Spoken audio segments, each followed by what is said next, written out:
Oke, kita lanjut teman-teman ke analisis yang kedua, yaitu analisis skenario. Nah, tadi analisis sensitivitas itu meliputi perubahan satu pemicu nilai pada suatu waktu dan menganalisis pengaruh terhadap NPV. Seperti contoh tadi ya, ada perubahan price, ada kenaikan variable cost juga, ada kenaikan fixed cost. Dan kita ngelihat apa impact-nya ke NPV. Nah, itu untuk analisis sensitivitas. Sedangkan analisis skenario itu memungkinkan manajer keuangan untuk secara simultan mempertimbangkan pengaruh perubahan dalam estimasi pemicu nilai ganda terhadap NPV peluang investasi. Jadi seperti progres lebih lanjut dari analisis sensitivitas. Kita slide selanjutnya. Nah, resesi tinggi membentuk karakter perekonomian yang menyebabkan manajemen Cranium melakukan pertimbangan kembali terhadap skenario proyek dan menurunkan unit penjualannya diturun menjadi 175 unit dengan harga per unitnya 28,5. Berarti price ini kuantitinya. Atas dasar proyeksi tersebut, apakah proyek masih dapat terima? Nah, ini problemnya yang pengen dijawab sama manajemennya. Nah, bagaimana bila Longhorn mengikuti strategi kenaikan harga ini sebesar 35 per unit, tetapi hanya menjual 100 unit? Jadi, inilah yang nama skenario tadi. Ada pembandingnya. Kalau sensitivitas itu hanya sampai sini soalnya. Karena dia hanya menghitung gimana sih akibat dari penurunan harga ini terhadap NPV-nya Cranium. Tapi di sini diproyeksikan ada perusahaan lain yang mengikuti yang istilahnya menjadi pembanding dari Cranium tadi. Nah, ini hasil Longhorn.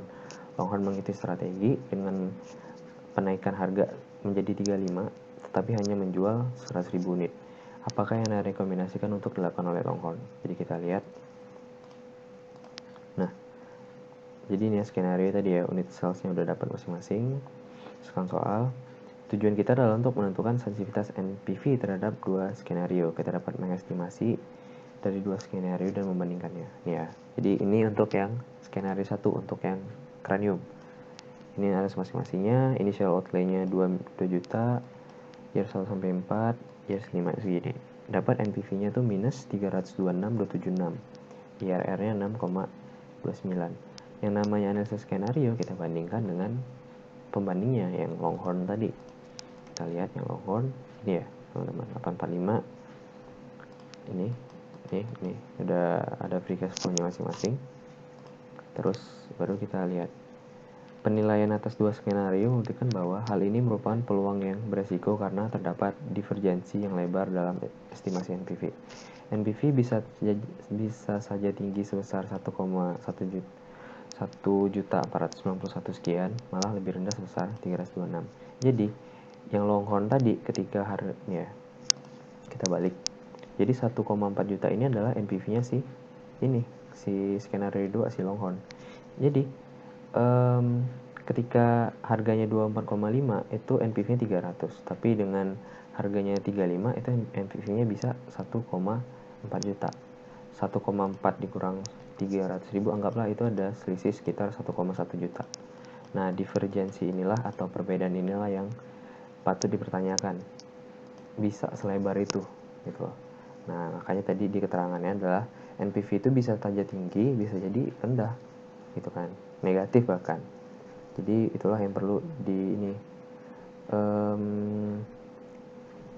kenapa beresiko ya tadi, dia bisa nyampai minus 326 atau enggak bisa positif. Kan istilahnya kalau kita belajar resiko varian terlalu gede. Nah, makanya ini tergolong beresiko. Itulah fungsi dari membandingkan analisis skenario.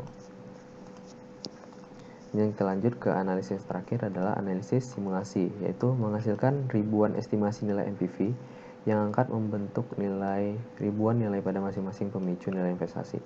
Perbedaan nilai ini muncul dari masing-masing pemicu nilai pada distribusi probabilitas individu. Jadi dia benar-benar ya istilah simulasi, dia benar-benar ngesimulasin semua kemungkinan gitu loh. Nah, biasanya analisis simulasi ini ya menggunakan bantuan teknologi karena sangat susah kalau tenaga manusia aja. Nah, jadi ini langkah-langkahnya. Proses simulasi meliputi 5 langkah berikut, yaitu mengestimasi distribusi probabilitas atau kemungkinannya. Kemudian secara acak memilih salah satu nilai dari masing-masing pemicu nilai distribusi probabilitas. Terus menggabungkan nilai terpilih masing-masing pemicu nilai untuk mengestimasi NPV-nya. Oke, kita lanjut ke soal aja. Nah kan, bener kan? Di sini kita pakai software. Simpan nilai MPV yang telah dihitung, mengulangi langkah 2 dan 3. Software komputer akan membantu mempercepat langkah 2 dan 3 untuk kegiatan yang berkali-kali. Ya, karena dia yang tujuannya simulasi, itu dia mencoba berkali-kali. Gitu. Nah, terus yang terakhir adalah gunakan nilai MPV proyek yang telah disimpan dan membentuk histogram atau ini histogram maksudnya. Jadi dari banyaknya percobaan dicoba, nanti dapatlah outputnya berupa histogram seperti ini. Gitu. Jadi dengan probabilitas misalkan 0,01, terus ada frekuensinya masing-masing juga, itu bisa dapat MPV-nya gimana nantinya. Nah, di sini bentuk histogramnya. Jadi tujuan dari analisis simulasi itu butuh bantuan komputer atau teknologi ya biar dia bisa mencoba beragam atau bahkan beribu-ribu kemungkinan yang terjadi gitu. Oke, kemudian kita masuk ke analisis break-even. Nah, sebelumnya teman-teman harus tahu apa sih analisis break-even itu. Analisis break-even itu menentukan level minimum dari output atau penjualan yang harus dicapai perusahaan untuk menghindari kehilangan lebih banyak uang atau titik impas. Jadi intinya kalau dalam ekonomi ya teman-teman, break-even itu adalah titik impas. Titik impas yaitu saat revenue sama dengan 0. Ya kan? Di sini profit aku simbolkan dengan 0. Ya artinya kita impas aja. Kita misalkan cost-nya 1000, revenue kita ya 1000. Nah, akibatnya laba kita 0 gitu loh. Di sini namanya titik impas. Kemudian dalam banyak case, penjualan break-even point didefinisikan sebagai level penjualan di mana net operating income sama dengan 0. Nah, perlu dibilang tadi. Income-nya sama dengan 0. Oke, kita lanjut. Nah, analisis break-even akuntansi itu meliputi penentuan level penjualan yang diperlukan untuk menutupi total biaya tetap, baik biaya tetap tunai maupun depresiasi. Kita membagi biaya produksi ke dalam biaya tetap dan biaya variabel. Jadi, break-even akuntansi ini syaratnya adalah yang ketutup adalah biaya tetap atau total fixed cost gitu. Karena ketika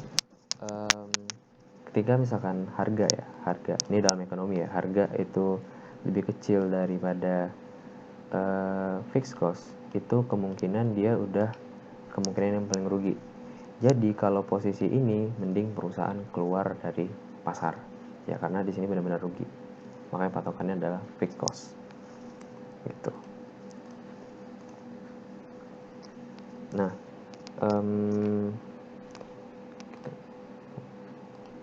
jadi fixed cost itu adalah tidak berubah secara langsung terhadap pendapatan dari penjualan ya. Namanya fixed cost itu fix tetap. Jadi dia tuh mau ada produksi atau enggak, mau ada penjualan atau enggak, biayanya tetap segitu. Contohnya premi asuransi, gaji, terus mungkin ada sewa pabrik. Nah, itu.